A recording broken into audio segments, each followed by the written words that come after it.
Baik, selanjutnya adalah apa sih fungsi bangunan bentang lebar gitu ya? Fungsi bangunannya.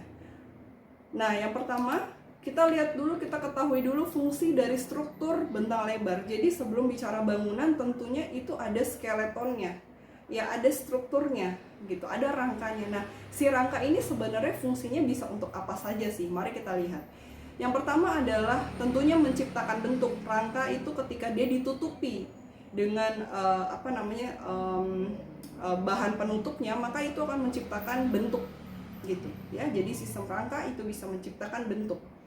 Kemudian bentuk itu berarti bisa secara keseluruhan dia adalah spasial, dia space gitu, membentuk space gitu ya, menciptakan bentuk dari space yang kita buat.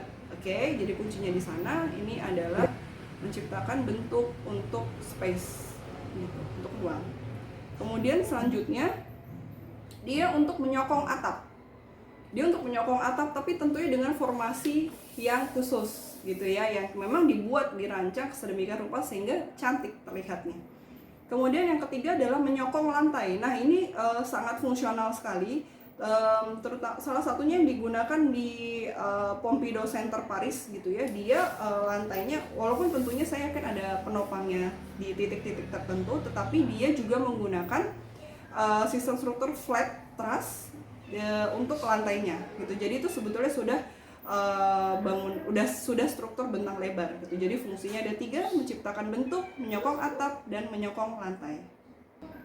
Baik, selanjutnya adalah fungsi bangunan bentang lebar. Nah, fungsi bangunan bentang lebar yang pertama dari Darmawan, yaitu adalah soal visibilitas. Nah, ini fungsi kenapa harus menggunakan sistem struktur ini, karena ada fungsi spasial nih yang akan kita buat.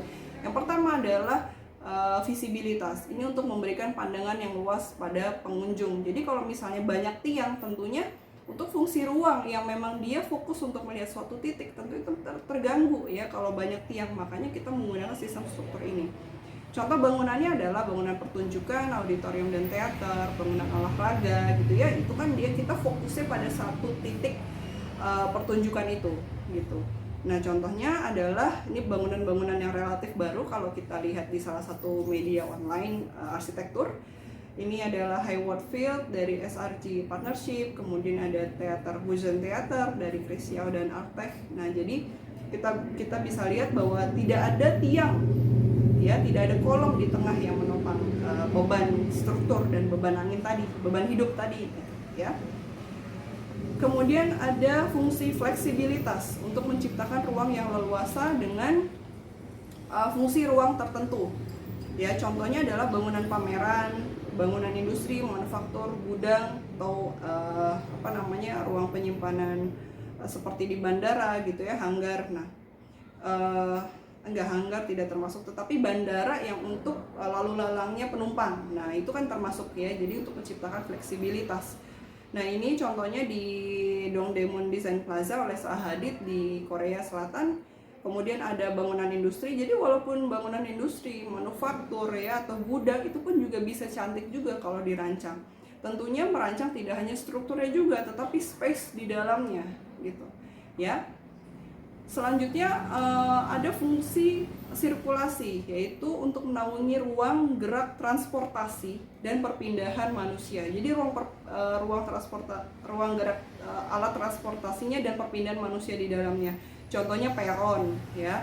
Sebelah kanan itu Paddington Station. Ini bangunan yang relatif sudah sangat lama ya. Bangunan ini sangat klasik. Paddington Station. Kemudian ada juga halte bus gitu ya, halte bus di sini di Santiago de Compostela Bus Station oleh IDOM. Nah, ini adalah contoh-contoh bangunan bentang lebar yang menaungi fungsi-fungsi di dalamnya.